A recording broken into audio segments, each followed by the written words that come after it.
Hello and welcome to this presentation of Beware Deceptions, a Christian perspective on the trickster. Let's begin with a short reading in Scripture, Matthew 24:23-25. At that time, if anyone says to you, "Look, here's the Christ," or "There he is," do not believe it. For false Christs and false prophets will appear and perform great signs and wonders that would deceive even the elect, if that were possible. See, I have told you in advance. And some of these great signs and wonders that are alluded to here are the product of tricksters.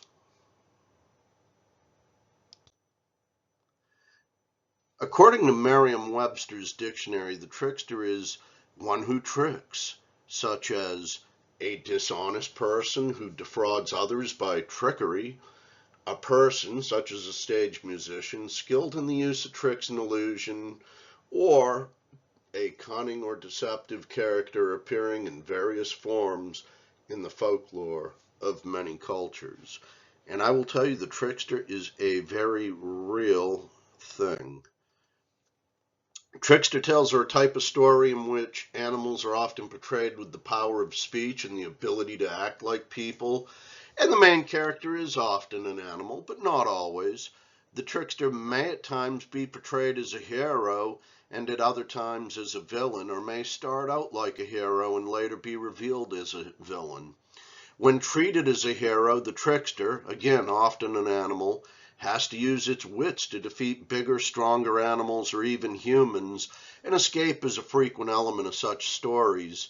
And to put this into a modern context, and one that's a bit lighthearted, Bugs Bunny's a classic trickster.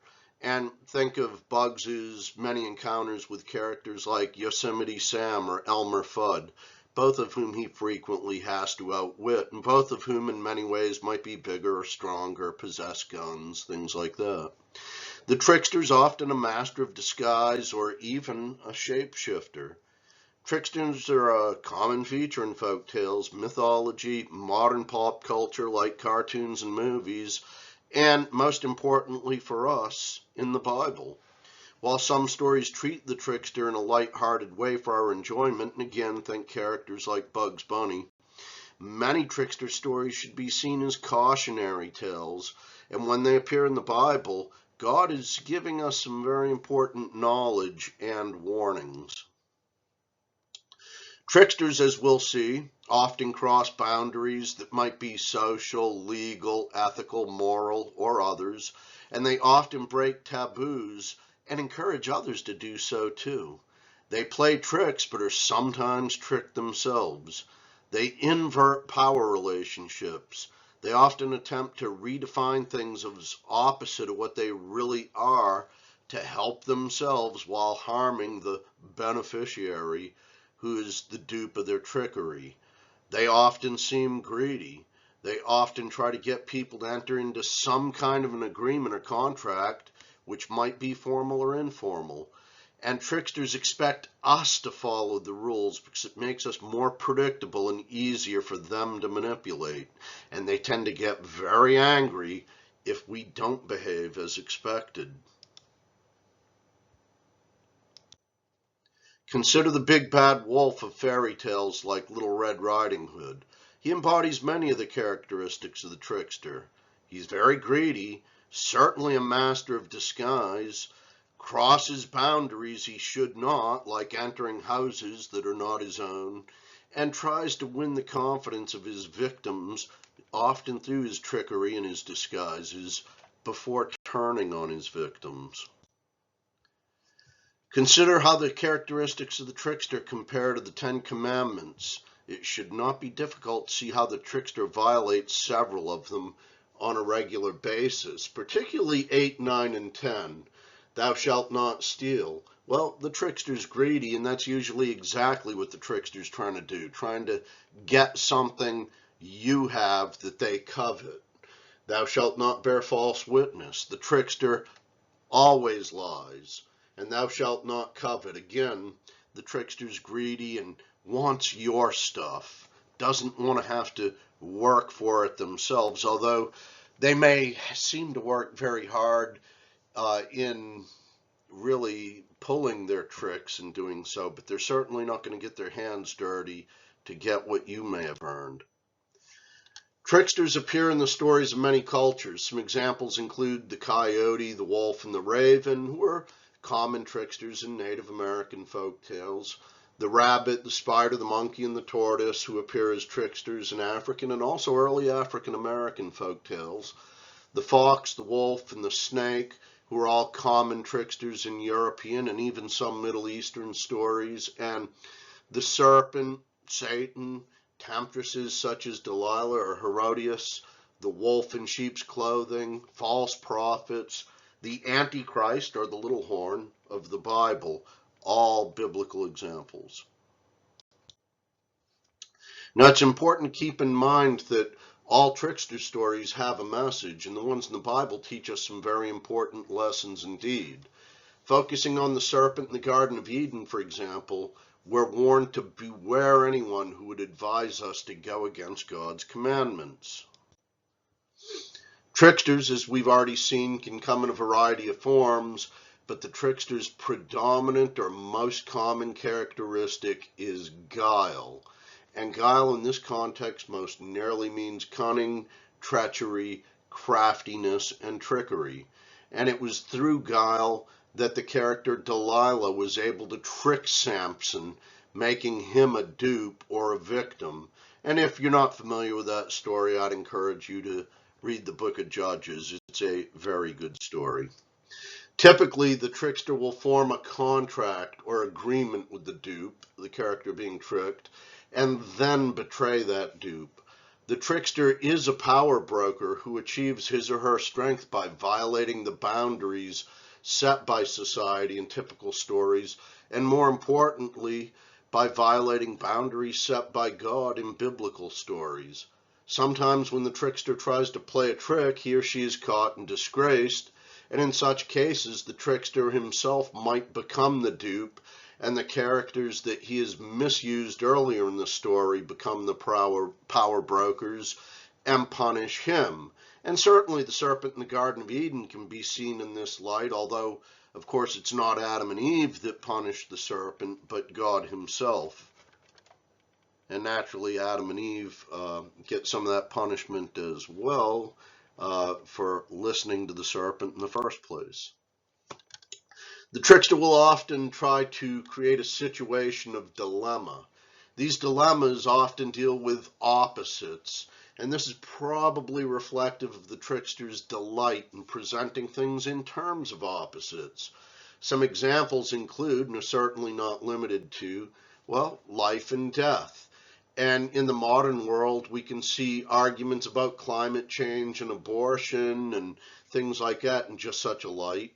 Male and female. Consider the rise of transgenderism as just one modern argument about the arguments about male and female or gender in general.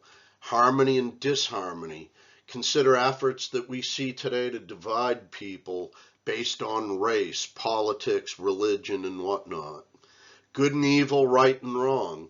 Consider how many things long held as wrong in most cultures are now promoted as somehow right. We're even beginning to hear arguments that pedophilia is somehow right.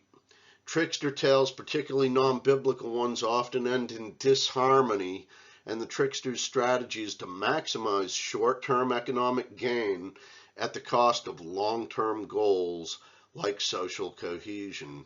From a biblical perspective, the actions of the trickster often seem very irrational.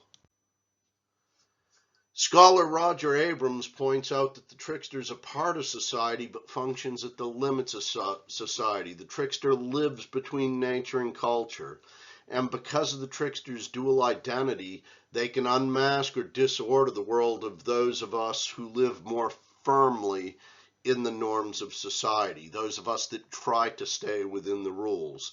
The trickster is an almost insignificant or invisible creature who's often overlooked or ignored, sometimes a fringe dweller of sorts. And using the serpent in the Garden of Eden as an example, And I'm not saying don't pay attention to snakes, but certainly, some of those things that live close to the ground or in the bushes like that, they're there, but we just often don't really worry about them, don't look for them, don't pay attention to them at our peril.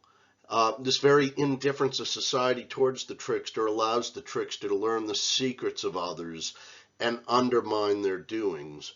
Consider how the con artist may use seemingly innocuous information about us to take advantage of us.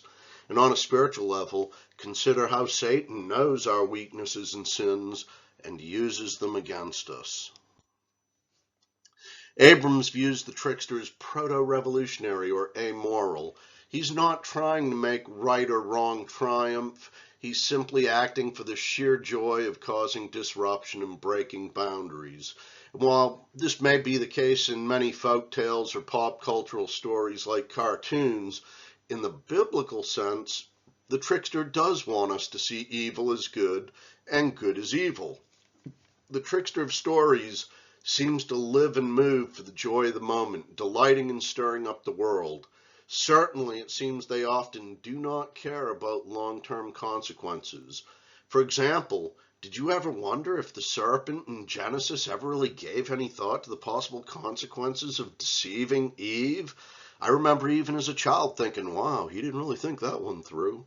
Let us examine the trickster from a Christian perspective.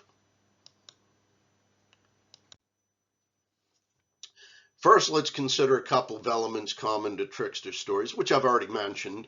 Again, animals are often portrayed with the power of speech and ability to act like people, and the main character might even be an animal, but not always. We see these often enough in folklore and pop culture, though. For those of you that are familiar with the story of Brer Rabbit from early African American folklore, and based on, I might add, a much, much older African story. And in that story, I should also add that Brer Rabbit, who is the trickster, he mistook the tar baby for a person and thought the person was impolite and tried to strike the person. He was angry when the person did not behave as expected. The big bad wolf, the common feature in so many European folk tales. Again, very much a shapeshifter, very much a character that crosses boundaries, very greedy. Bugs Bunny, who's usually treated as more of a hero trickster, but certainly does a lot of these things too. Often crosses boundaries, often at odds with humans or people that, follow the rules or try to. Of course, we know that tricksters are presented in animal form in the Bible, in some cases literally, as in the serpent in the Garden of Eden, or metaphorically as the wolf in sheep's clothing. Theologians have long debated whether or not the serpent in the garden was Satan himself. That he was seems indicated in Revelations 12:9, which tells us, "And the great dragon was cast out, that old serpent called the devil, and Satan, which deceiveth the whole world. He was cast out into the earth, and his angels were cast out with him." And again, that's from the book of Revelation. Martin Luther came to the conclusion that the serpent was an ordinary serpent, however, possessed by Satan, when he wrote, "Let us therefore establish in the first place that the serpent is a real serpent, but one that has been entered and taken over by Satan." Now, we may all have views on this matter one way or the other, the resolution of which is beyond the scope of today's discussion. And I would also add, it's not a salvation issue, but let us just suffice to say that yes, the model of the trickster as an animal behaving as a person does appear in the Bible, and it's my belief that the biblical account that we are discussing is the original that gave rise to this common feature in trickster tales worldwide. Regarding the wolf in sheep's clothing, Jesus warned us of false prophets as tricksters, telling us in Matthew 7:15-16, "Beware of false prophets which come to you in sheep's clothing, but inwardly they're ravening wolves. Ye shall know them by their fruit. Do men gather grapes of thorns or figs of thistles? Just as the serpent encouraged Eve to disobey God, so too should we recognize the tricksters we encounter today who try to convince us that we've misunderstood God's clear commandments. Also consider Jesus' words in John 14:6 when he said, Jesus said to him, I am the way, the truth, and the life. No one comes to the Father except through me. Now, how do teachers who tell us that there are actually many paths to God measure up to that? Now, as we know, there are times when the trickster might be portrayed in a positive light. The trickster may at times be portrayed as a hero, and at other times as a villain, and sometimes even initially as a hero who's later revealed to be a villain. Setting aside folktales and cartoons that treat the animal trickster as a hero, again, Bugs Bunny, Reynard the Fox, Brer Rabbit, and the like, we're more concerned with the trickster as a villain today. Interestingly, in pop culture, there are even stories and songs that try to present Satan and other evil figures as heroes, no doubt adding to the confusion and deception of many, especially the young. Be aware of and avoid such songs, stories, or beliefs. And when you really stop and look at it, think of, for example, some of the award ceremonies of recent years that almost always have some kind of a demonic or satanic theme in the entertainment, or the prevalence of television shows and movies that may try to portray the devil or some demon as a positive character. And of course, the so-called after-school Satan clubs that we're seeing spring up around the country. I find it rather strange also that the people that promote these clubs claim they don't even believe in Satan. Well, they believe in his message at the very least. Let us not forget the little horn of Daniel 7:8. And there in this horn were eyes like the eyes of a man, and a mouth speaking pompous words. This little horn, the Antichrist, will perhaps be the ultimate trickster next to Satan himself, and will at first be one of these tricksters who will be seen as a hero to the world, and who will propose solutions to seemingly unsolvable problems. But of course, in offering to solve those problems, this character is going to ask us to make some concessions too, or enter into some contracts, isn't he? Probably the best known of which is simply taking the mark of the beast. But there will definitely be others that demand that he be worshipped as God, being one of the great blasphemies, the abomination of desolation. Now, as mentioned, the trickster is often a master of disguise or even a shapeshifter, and in folk tales we often see characters like the big bad wolf disguise themselves as someone or something they're not. And again, such stories actually often served an educational function, teaching the young that people are often not what they seem. And that's very true today too. Likewise, and more importantly, we're warned of this in the Bible. We've already discussed the wolf in sheep's clothing, but let us not forget several passages such as 2 Corinthians 11:14, which tells us, and no wonder, for Satan himself masquerades as an angel of light. Now, for whatever reason, we often think of and portray Satan and his legions as ugly and disgusting, but as consummate tricksters, should we really expect them to present themselves as such? Here we see in these images the traditional ugly view of Satan, this one coming from a medieval manuscript, and also a more angelic portrayal of Satan, showing Satan as, although looking a bit angry in the picture, also reasonably handsome. And again, in this image, plotting against Adam and Eve and ultimately God, this image coming from an early 20th century source. And yes, we should expect evil to at first appears in some way beautiful or enticing, only later revealing their scary true self. I find it rather telling that tricksters of a more supernatural nature are not limited to the ancient and medieval world either. Consider the UFO question that's been with us for decades and arguably for centuries. If you accept that at least some of the folks who claim that they have met the aliens really did have some kind of encounter, then it's worthwhile to consider what these aliens supposedly told them. And I would add that a lot of these people that claim that they have seen UFOs or even encountered aliens, many of them have got nothing to gain by making these statements. Many of them have passed polygraph tests, things like that. Definitely, serious researchers know that many of these people have really encountered something that, at least to them, was real. And it's interesting that the messages that those that claim they've actually met the so-called aliens, who I happen to believe are demonic in nature, that their messages are always more in line with Eastern mysticism or New Age philosophies that encourage worship of the earth itself and the promise that following them might eventually elevate mankind to a godlike status. One might even be reminded of the serpent's deception of Eve in Genesis. For God knows that in the day you eat of it, your eyes will be opened, and you will be like God, knowing good and evil.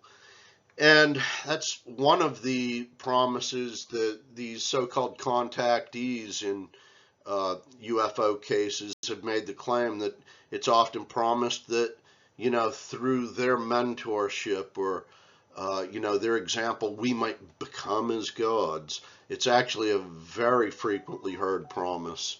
Now, regarding the earth worship these entities seem to encourage, we might also be reminded of Romans 1:25, in which we are told they exchanged the truth about God for a lie and worshipped and served created things rather than the Creator, who is forever praised. Amen.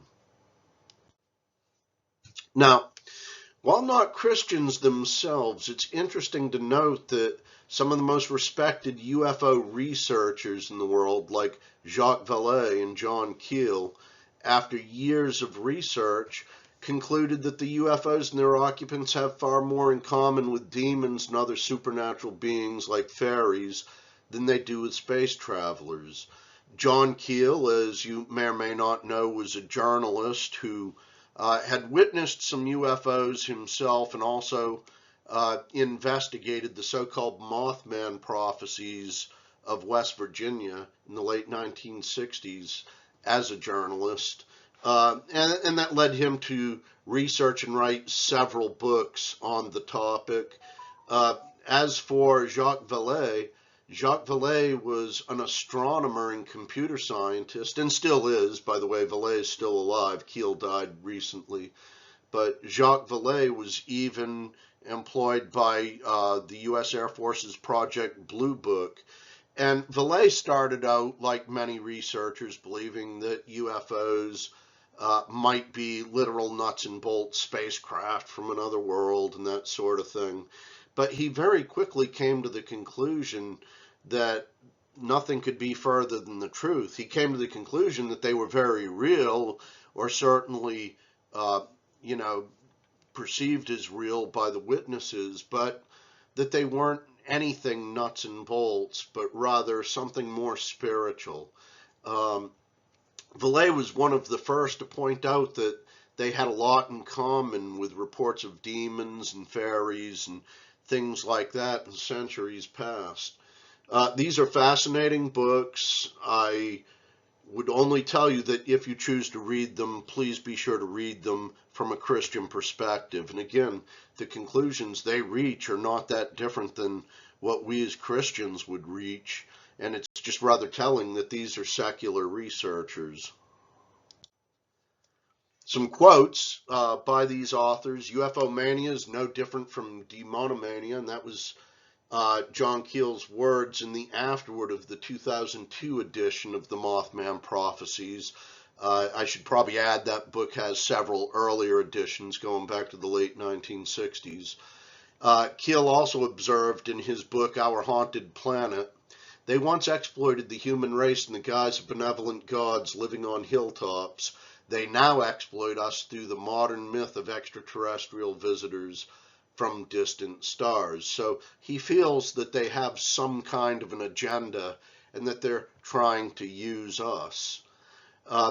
Quoting Vallée from his book Dimensions, a casebook of alien contact, witnesses are no longer afraid to come forward with personal stories of abductions, of spiritual exchanges with aliens, even of sexual interactions with them. Such reports are folklore in the making. I've discovered that they form a striking parallel to the tales of meetings with the elves and jinn of medieval times. Also quoting Vallée from Messengers of Deception, the evidence continues to indicate that we're not dealing with the preliminary stages of a friendly landing from outer space. It has become clear that we're dealing with a very dangerous process right here on Earth, whatever the ultimate source of the UFO phenomenon appears to be. To this, I would simply add that, as we've seen, those of us that follow the news in recent years, various governments, most notably the US government, is even starting to acknowledge the existence of UFOs and relabeling them as UAPs, but still not telling us a whole lot about what they think they are, what they may know about them, and that sort of thing.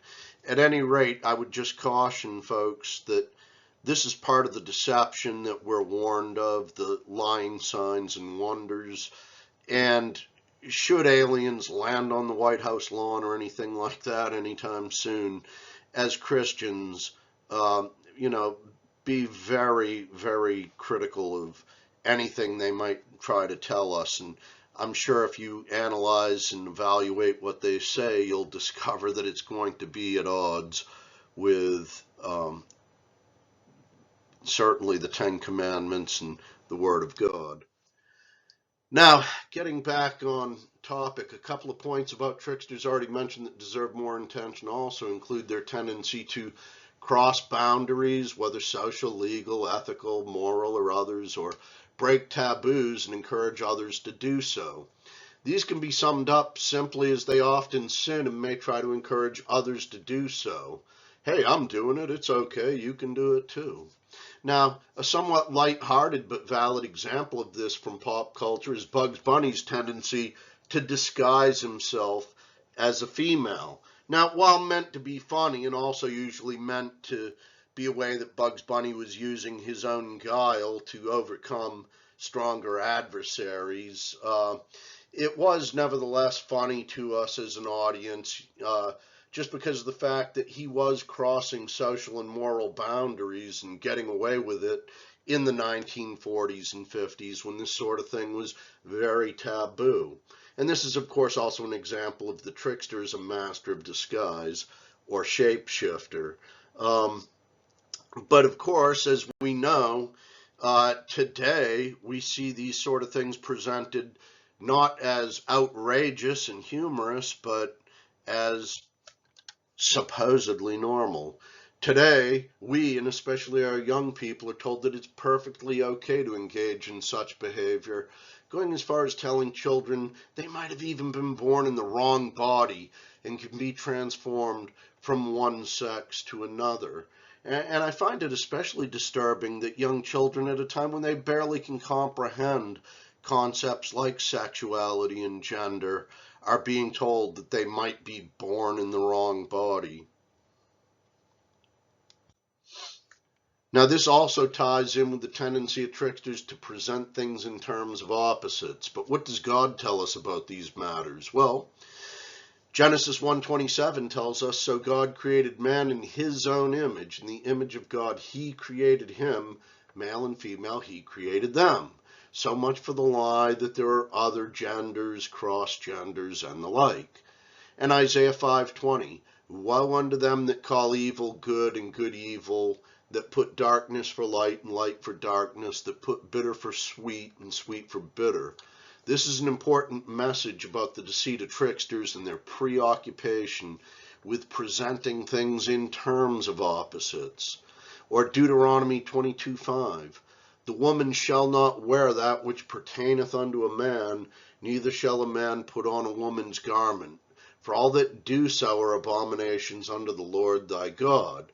Now, I don't think that this addresses acceptable fashion for any given age, For example, today many women wear pants, but they're pants that are designed to be feminine, and that serve utilitarian functions. What I think this is really talking about here is an admonition to not deliberately try to dress in a way that makes you appear like the opposite sex. In Luke 17:2, it would be better to be thrown into the sea with a millstone hung around your neck than to cause one of these little ones to fall into sin. And this one I feel needs little explanation, but I would point out that our children are perhaps the greatest target of the deceptions that are becoming so prevalent today. And they're bombarded with this in their cartoons and other TV programming. They're bombarded with it in recent movies. They're bombarded with it in the classroom. It's a serious assault on the minds of our youth, and we need to protect them. Again, the trickster often attempts to redefine things as opposites of what they really are under the pretense of helping, but actually harming the beneficiary. One example of this, particularly in recent decades, is the push for Marxist ideologies found in the education system of many nations in an effort to force change. Now, Marx, as we may recall, famously called religion the opiate of the masses, so he was certainly no friend of Christianity or any other religion, and he saw religion as a social construction designed to force the status quo and oppress the common man. The proliferation of such ideologies on campuses today is helping to undermine the traditional Christian values upon which many Western nations were founded, to include here in America attacks on the Constitution, the Bill of Rights, and things like that, which have long guaranteed freedom of speech and religion in this nation. And these proponents of Marxism never want to talk about its many failures. They always want to present, oh, well, you're talking about communism, not socialism. Well, most of these communist countries claimed they were socialist republics, did they not? And they never want to talk about the incredible death toll of people living in the Marxist workers' paradises that have sprung up around the world. Stalin, of course, certainly killed more Russians in World War II than Hitler did. Now, proponents of Marxist ideologies attempt to portray elements of capitalism like the right to own property as somehow evil. Yet are we not told in the Ten Commandments, thou shalt not steal? This would seem to implicitly indicate that we may own that which we have worked for. This also seems borne out by 2 Thessalonians 3:10, which tells us, for even when we were with you, this we commanded you, that if any would not work, neither should he eat. So this would seem to refute the Marxist arguments for the redistribution of wealth, which is their term or euphemism for taking from some and giving it to others. They always like to change ugly concepts into some sugar-coated term like this. Now, at the same time, as Christians, we should not interpret this passage as in any way indicating that we shouldn't help the poor. Nothing is further from the truth. This verse is really speaking about those who refuse to do their part or refuse to take care of themselves. So it's speaking about people who fall for sins like sloth and laziness and things like that. This is not saying that we shouldn't help people that genuinely need help because they're, mentally or physically impaired, things like that. Consider also how many progressive slogans we're bombarded with today that attempt to portray what is right is wrong and what is wrong is right. We hear people screaming about equality when they really want to oppress certain groups of people based on their race or their religious beliefs, for example. Consider also the increased militancy and violence that we often see by rioters, who are usually characterized as mostly peaceful protesters, who are shouting such chants. Never let us forget to pray for our enemies, though, who are all too often deceived themselves. These very people that often make our blood boil and enrage us are actually people that are victims of, some trickster, like Karl Marx or others that have, instilled in them some false beliefs. Uh, these people are often viewed by their manipulators as useful idiots, for example, which is very sad. The people doing most of the stomping and crying and shouting usually have very little understanding of the things that they think they're championing.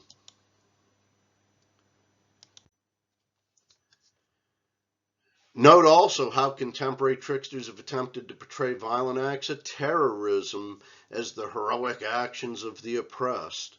Note also how they have tried to trick or force others into agreement with their views and actions.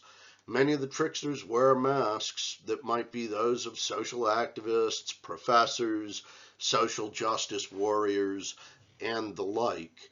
It's very telling how a horrific act of terrorism in Israel last October, October 2023, in which hundreds of people were killed, murdered, raped, robbed, just suffered incredible injustice, and many of them are still being held captive or their bodies have simply not been found.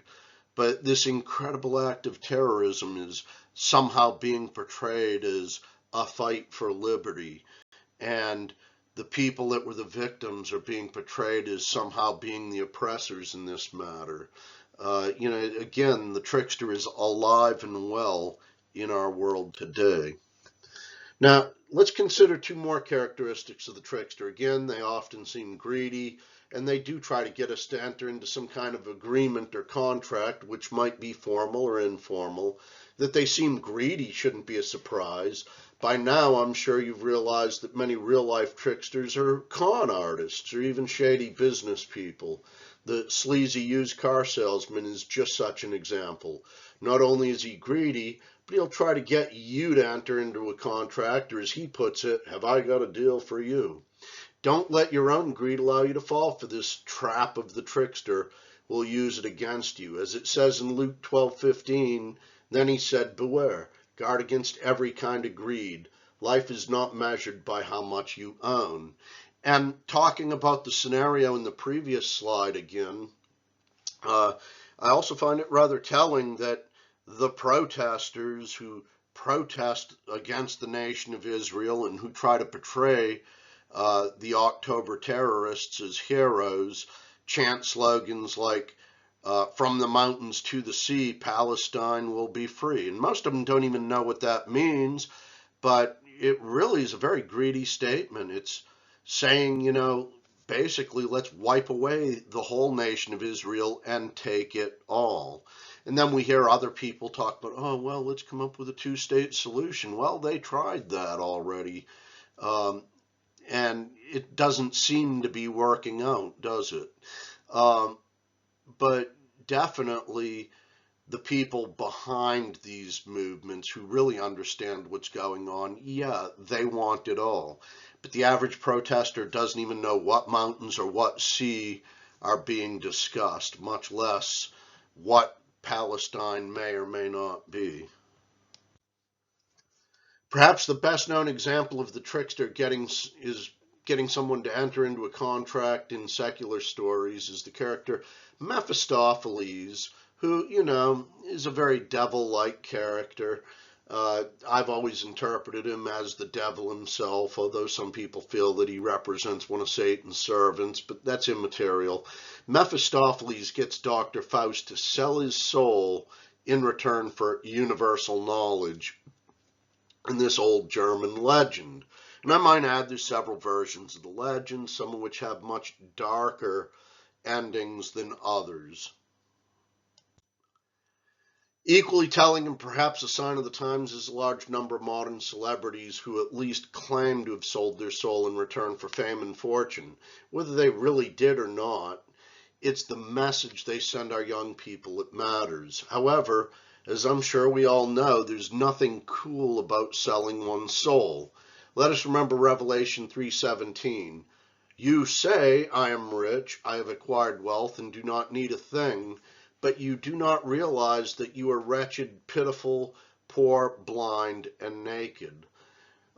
So, yeah, we can possess much in this world, but if we don't have salvation, then we might as well have nothing.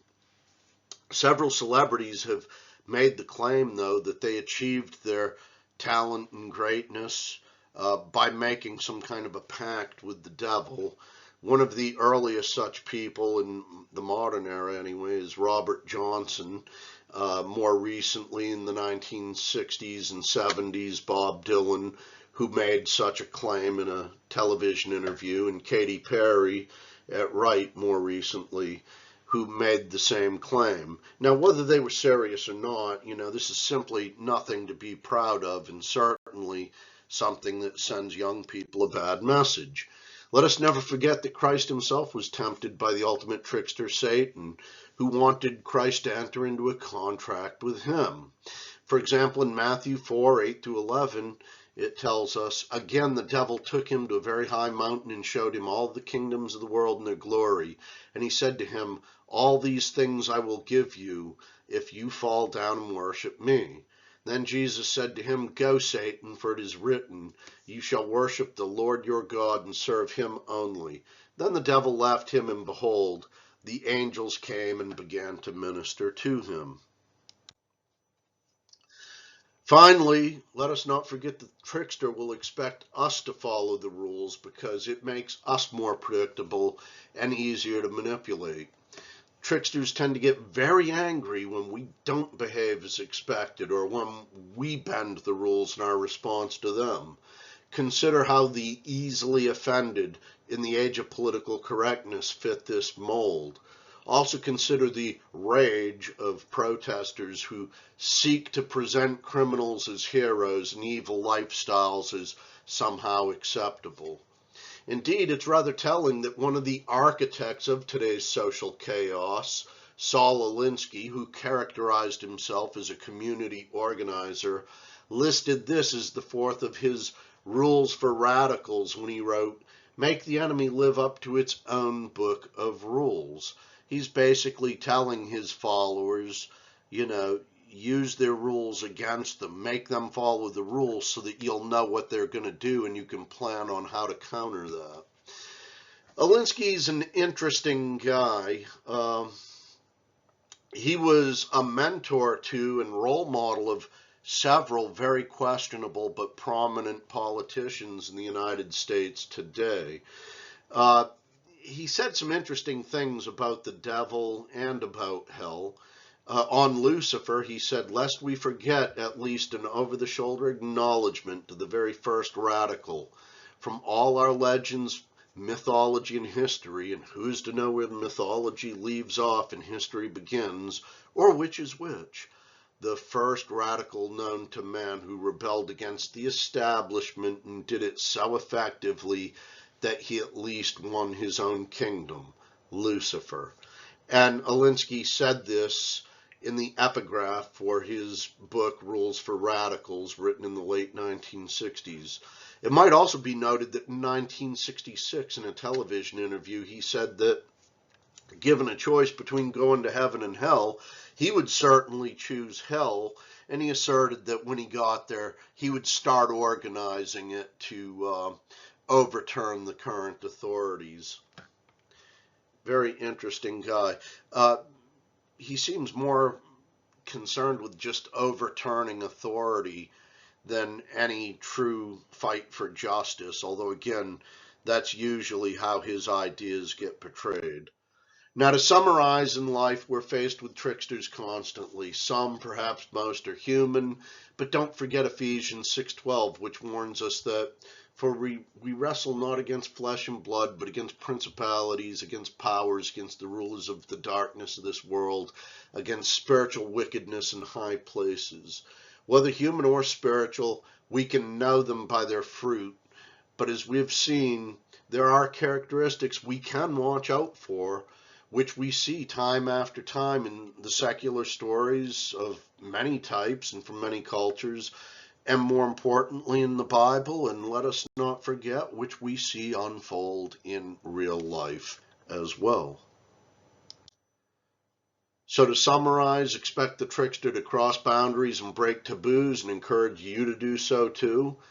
To seem like a hero, at least at first, or someone who claims they can solve your problems. To be a master of disguise or shapeshifter, either literally or metaphorically. Someone who can quickly change to suit the situation. Expect them to invert power relationships to get the upper hand. Attempt them to try to redefine things as opposites of what they really are to help harm the beneficiary, to attempt to make you think that things you've long thought were right are somehow wrong. They'll seem greedy. Now, sometimes they'll try to hide this initially, but sooner or later their greed will show up and be revealed. They'll try to get people to enter into some kind of agreement or contract that might be formal or informal and might also be in stages. You know, they'll get you to agree to one thing, which then leads to another and another. They expect us to follow the rules because it makes us more predictable and easy to manipulate, and they tend to get very angry very quickly when we don't behave as expected. Consider how the easily offended in the age of political correctness fit this mold.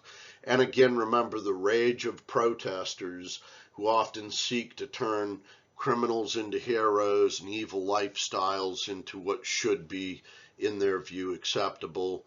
And above all else, expect the trickster, whether human or spiritual, to be a liar. I cannot think of a better conclusion than to emphasize the power of God's truth and our responsibility to share it, as explained by John Piper, the founder of DesiringGod.org. He said, "So our weapon against Satan in this world is truth, especially the truth of the gospel of the cross of Christ. Our great mission is the deliverance of the world. Tell them the truth, spread the truth, defend the truth, live the truth. As Jesus said, and you will know the truth, and the truth will set you free." And that was in John 8:32. Free from sin, free from Satan. Thank you.